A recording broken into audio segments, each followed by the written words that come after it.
My name's Tyler Williams. I'm a professor of Hindi and Urdu. I also teach a bit of Sanskrit, a bit of Persian. I also teach about Bhakti. I teach about Indian religion and history. This is very interesting. Here in Columbia? No, at another one of your favorite universities. Okay. Which one is that?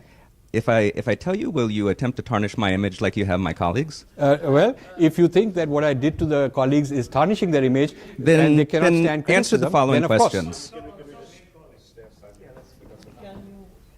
Yeah, I'll get to the question. See, this shows, but this itself shows Let me get the to the inability to take criticism. So if you say tarnish the image, as an academician, you have to give evidence. So you should say this is a statement you made which constitutes tarnishing the image, and I'll give you a response. Either I didn't make it, or it was misquoted, or something worse was said about me, or I would say that this is legitimate criticism. So would you like to elaborate on that? Yes, I would. Sure, please tell me. My question is, actually, I'll keep it brief. Sure. My question is this. I appreciate the fact that these students have called you here today in the spirit of discussion, and I appreciate what you said earlier about the spirit of discussion. Now, I think the students who have come here tonight deserve to know, what is your real approach to creating discussion? Because as you said, you want to talk about areas which are not being discussed. However, the way you've done that is by positing two categories which are diametrically opposed, that of the insider and the outsider, which I find actually vitiates the classroom, because in my classroom I have Hindu students who teach me a lot. I have some non-Hindu students who teach me a lot, but the schema that you've given, that I'm an outsider, they are an insider, the white students are outsiders. White students are not outsiders. White students are outsiders. Also the idea that Dalits are outsiders to the Hindu community, I find extremely difficult. That is your propaganda. See, now what you're doing is you're demonstrating. You're demonstrating. No, but firstly you're not asking a question. My second question is. That was not a question. That was an allegation. But may I answer? So you have no answer to that. No, but I have an answer. You made an allegation and said you have no answer without giving me a chance, and I want to ask the second question. I can't wait to hear the Purva Paksha. Okay, so the statement that I have created whites as outsiders is incorrect. You should read my book. I've defined very carefully. I have read your book. But then you have misread it, and you should learn reading skills, because I've said very clearly. Just like you read. Yeah.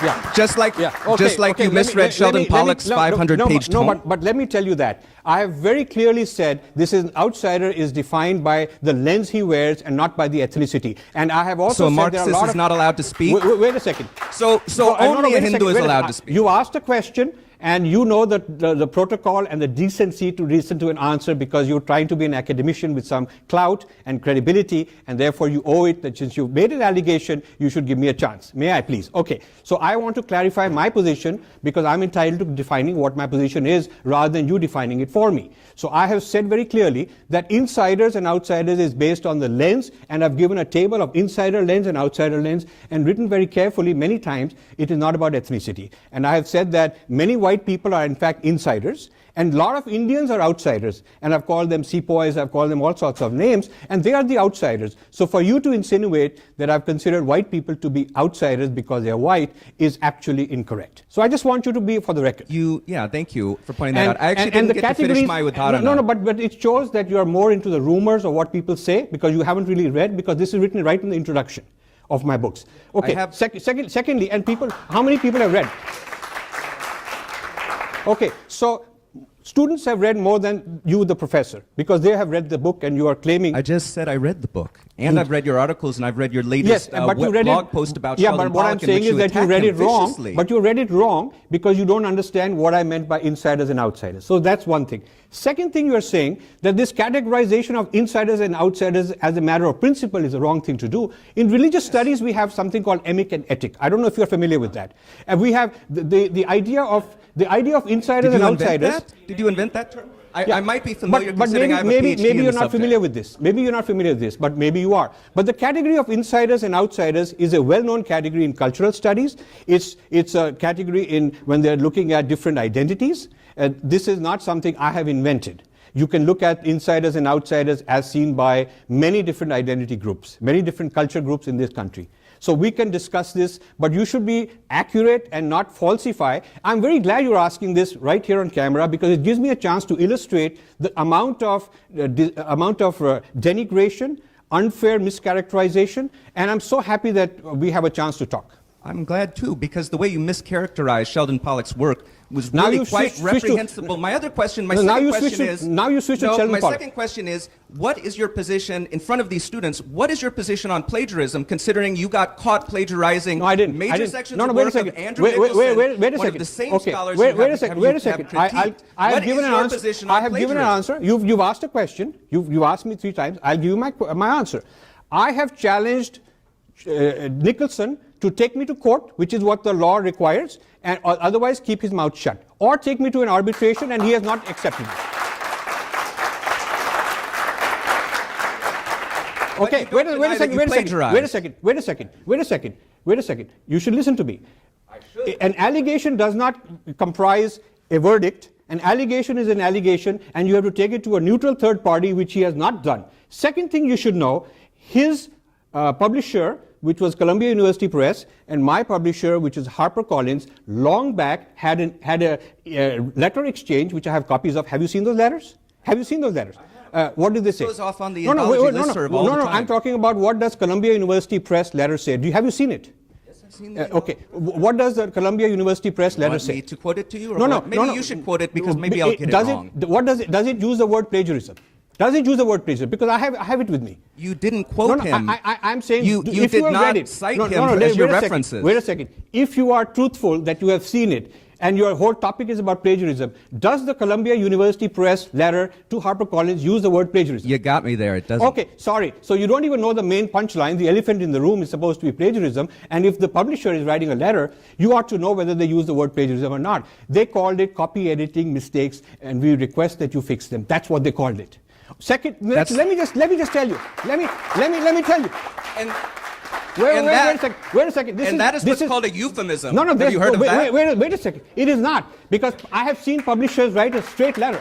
I have seen publishers write a letter. Okay, then let me also tell you, if you read my book, do you know how many times I have quoted Nicholson and mentioned him by name? Can you tell me? Yeah, not 100% of them. No. How many times? Geez, I don't go through your books with a pen and note down the number of citations. If you are making such an allegation against somebody, then you ought to know. Well, it turns out. Say yes let or me no. give you the Did answer. you plagiarize or not? Let me give you the answer. In that one chapter alone, that's the only chapter, chapter 8, where I've mentioned, where I've used Nicholson's work. There are 33 times that it uses the word Nicholson said between the words and the end notes where I've given the page numbers. And 3 times I have not put the quotes. I paraphrased it. Okay, wait a second. No honest jury, no honest judge would say that a person who wants to plagiarize will mention the source 33 times in the same chapter if his intention is to plagiarize. Wait a second.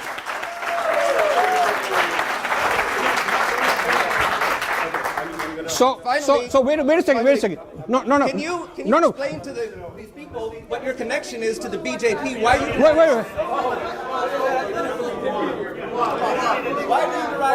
No, wait. Okay. See, so his latest question is, what is your relationship with BJP? So you can see, this is Hinduphobia. He's looking all over the place. Okay.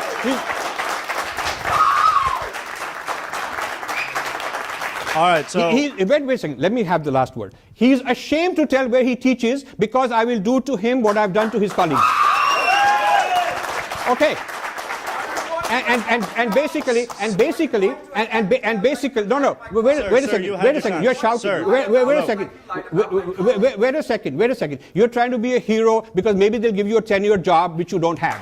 Okay. Maybe this is. I'm saying. No. Wait a second. No. Wait a second. What is happening is maybe a B grade person who is an adjunct teacher, you're an adjunct professor, not even a fully accredited, and you're trying to be a hero in the eyes of your fellow speakers. Yeah, but what I'm telling you, okay. Let me. Professor, I'm sorry. No, but I think this is a very important thing. Make sure you don't This interrupt now. is exactly this is exactly the sort of YouTube clip which gets me the highest hits. I'm telling you that. And I want to thank you that because you really helped me make my points. You helped me make my points. And look at the dancing around, because before I can answer a question, you quickly want to jump around, and you hurt Sheldon Pollock. But then you quickly went around, are you a member of BJP? You're not able to, you don't have the mental stability to stick to a point, hear both sides before you jump off. So if you want to discuss Sheldon Pollock, let's have a discussion. And we've invited Sheldon Pollock. He ought to have been here. Why isn't he here? Why is he afraid to face me face to face so Sheldon Pollock and I can stand?